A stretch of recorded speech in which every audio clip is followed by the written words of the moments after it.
Hey everybody, welcome to It Tastes Different Gaming Appetizers. And what are we talking about this time? Diablo 4. So Blizzard is reportedly asking Diablo 4 players if they're okay with $100 DLC, in a sense. So basically, you know, Blizzard had revealed Diablo 4's first expansion, the Vessels of Hatred, at BlizzCon earlier in this year here. And we know that Vessels of Hatred is coming out in 2024. We know that it's going to have a new region, as well as a class that's never been in a Diablo game, right? And I'm assuming that includes Immortal. So according to a leaked survey shared by Bellar News, Blizzard has been asking some players a lot of questions about monetization when it comes to future Diablo 4 DLC and expansions. Though they didn't specify the Vessel of Hatred specifically, the survey has multiple questions about different potential price points for the DLC. They didn't name the expansion specifically, but has multiple questions about different potential price points for the DLC and what each price would include to justify it. $50, $70, $80, $100 are the four different price tiers listed, with each offering more and more incentives. All four give you access to the expansion, but it's the other bonuses that are worth getting into. So we're going to get into them here. The most concerning bonuses that they're suggesting here is early access to major features and additions, or game-changing content, or functionality of the game, things that change that type of stuff. Vessel of Hatred will include NPC companions, which Blizzard says will offer you convenient features like accessing your stash on the go and gold pickup. But some of the more expensive tiers give you access to the feature one whole session before it launches for everybody else.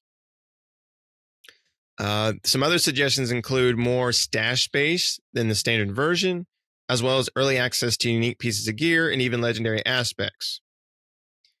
Of course, would those unique pieces of gear and aspects be added to the loot pool in the game after a while, or would that be just unique to only those who purchase that tier? Of course, there's things standard fare like the platinum bonus. That's the currency that you use to buy the really expensive outfits. The battle premium accelerated battle passes, cosmetics, portal skins, things like that. Early access to the expansion, which Diablo 4 did at launch. If you bought the higher tiers, you got like 3 days early or whatever it was. Other bonuses for other games. They do that a lot with like World of Warcraft and stuff like that. The survey also mentions a hero skin, which is a cosmetic armor set with 6 different variations. Blizzard is also interested in adding different mounts to the game that aren't horses. You would not only get a unique mount, but more expensive tiers allow the look of the mount to evolve with achievements. Now, of course, these are surveys, right? Surveys you can take with a grain of salt, because what they're really trying to do is ask the community their take on, hey, if we did X, Y, and Z, if we added X, Y, and Z features, how much would you pay based on these different tiers and these different features? How much are you willing to pay, based on that information, right? If we added X, Y, and Z to a tier, how much would you be willing to pay for that? Right. And so on and so forth. And that's really just to gauge what they can and cannot add to a tier and how much they can and cannot charge an individual. I mean, and it's stuff like this that really annoys me. Not necessarily the survey, but just companies doing stuff like this, like um the whole tier system when you purchase something and giving exclusive rewards to those tiers and incentives. I mean, it's great to include incentives for you to purchase a higher level tier, but it should just be one price. Like you pay this and you get the expansion and everything else, right? Um, Diablo 4 does have PvP, but I don't think a lot of people play the PvP. I'm not 100% sure on that, but every time I've gone to the PvP zones, there's hardly anybody, if anybody, in there. So I just don't find that a lot of people do the player versus player combat in the game. They may or may not. I don't know. I don't know the statistics on that, but so entry or early access to the game or access to legendary aspects or certain cosmetics or whatever really don't matter in the sense of, player versus player or the economy, right? Because even though it's an online game, you're really playing by yourself. Like, sure, you can play with other people. In the overworld, you could do dungeons with other people and stuff like that if you invite them into a group, right? And there's no dungeon, there's no like group finder in the game, but you could get together with individuals and see if people want to do dungeons together or whatever the case may be. So there's ways to do it. And sure, that might make a dungeon easier to grind, but beyond that, it's really not going to influence the game in any other way. But the thing that bothers me about stuff like this is, I think the expansion, depending on what it adds and stuff, $40 at the most, and that's like stretching it, because you got to think the game regular price is $70, and you're adding an expansion. It depends on the amount of content, right? Is the content? I feel like the price of an expansion should be based on the amount of content versus the original game, right? How much content does it add to the game based on what the original game has, in a sense, right? If it's the same amount of content, like 100% as the original game, and they want to charge you, again, but if they wanted to charge you like $60 for it or something like that, then it's like, okay, well, you're buying another version of Diablo, right? There's so much content. It's the same amount as the amount of content that's in the game today. But normally expansions are not that way, right? It's a third of the content, or if we're lucky, it's half the content, right, that the original game has. So it's like it should be priced accordingly, right? It should be $20, $30, $40 at the very most, right? But these extra incentives and stuff, I just, if you bought the ultimate edition of the game, you get a lot of incentives and stuff as well as the game. You got skins and some premium currency, I think an accelerated battle pass, and some other stuff, some skins for like World of Warcraft and things like that. And I guess as a consumer, if you wanted to buy those things, I mean, technically there's no problem in them selling it to you. I just don't like that practice because I feel like, are the bonuses that you get from these incentives really worth the price of admission, right? Do they really add anything to the game? And in most cases, some cases maybe, but in most cases, typically not. Even games that give you like starter weapons or whatever, you use them for like the first couple levels, and then you get rid of them, right? And you find that they're not worth having. You just want to have them in your you want to have them in your inventory, right? You want to have them in your space as like, I have this type of thing, other than it's a necessary thing to have, right? I spent an extra 10, 20, $30 on the game because I wanted to have this skin, yet I never used that skin in the game, or this weapon, or this aspect, or whatever. So, of course, we know Blizzard with the expansion is going to have these tiered systems, just like they did with Diablo. I would say it's probably going to be the cheapest tier for the expansion is probably going to be $50, and it's probably going to go up from there. I mean, it's probably going to be very similar to what they're saying in the survey. Maybe not one for one, but what they're saying in the survey. So, but the thing that also is like stash space, like that's something that would be like, I think that would piss a lot of people off if you could buy a higher tier that gives you permanent upgrade, a permanent upgrade to things in the game that a normal player without spending money can't get, such as an expanded stash.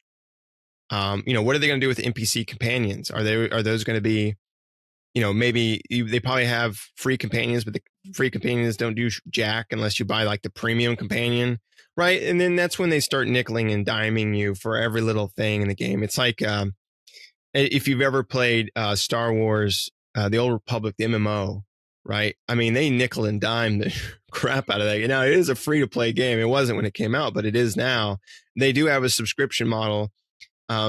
Otherwise, when you play the game free to play, like they've locked behind a paywall extra hot bars and extra bag storage and things that should be in the game from the get-go. You shouldn't have to pay for those things, and we don't want, nobody wants any game to do that, and especially people don't want Diablo to eventually get to the point where if you want extra stash spaces or more storage or whatever it is, X, Y, and Z thing that helps out in the game, right? That makes the game not necessarily easier. It's just because stash storage right now, like on your character's inventory, is very limiting, right?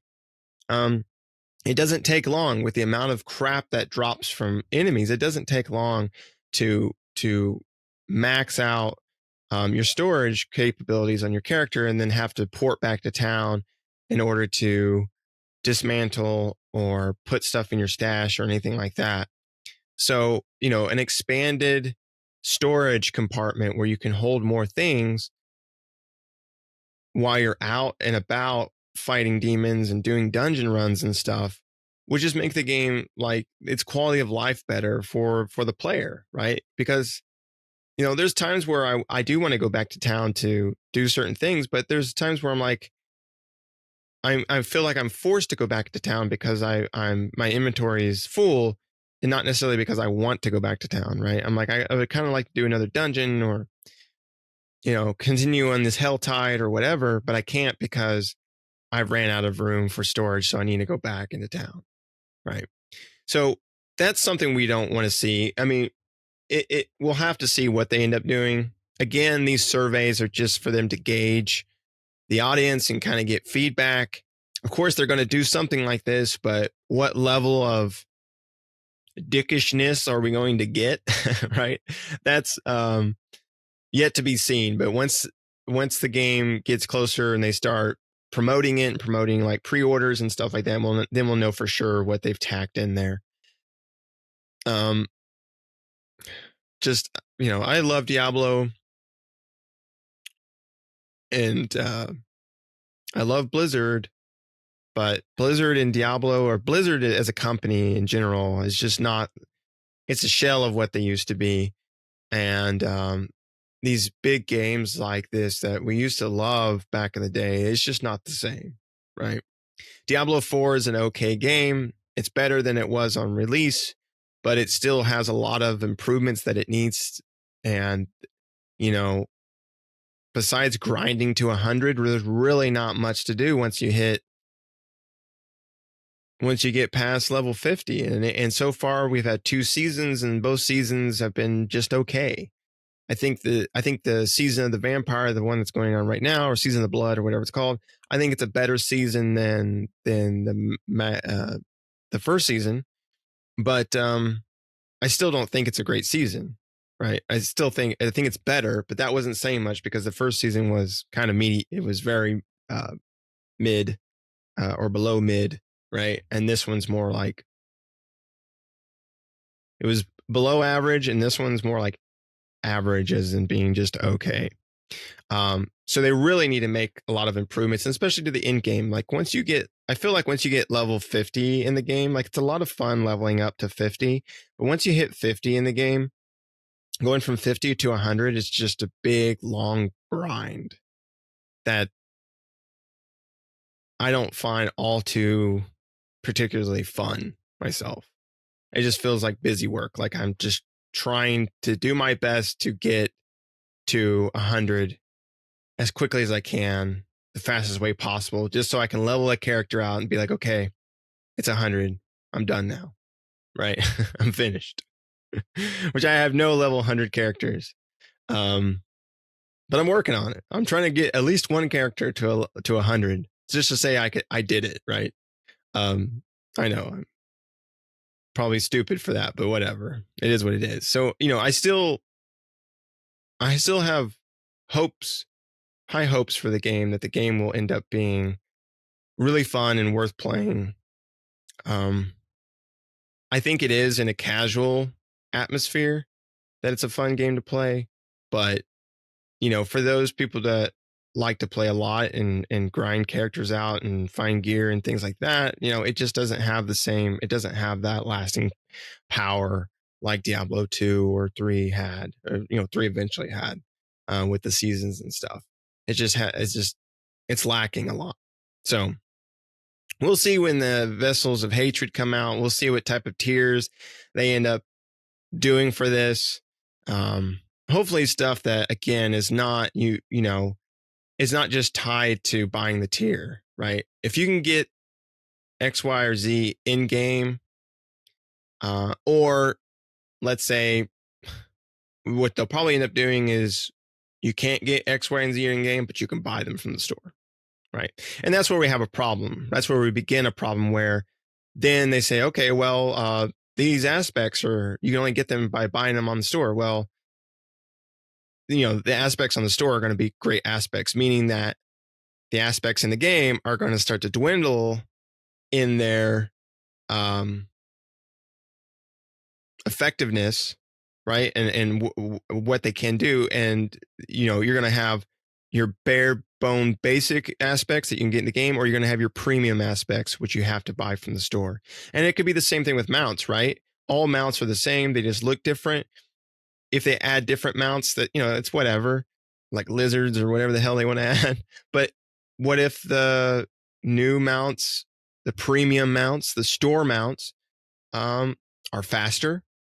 Maybe they carry cargo, right? They have stash.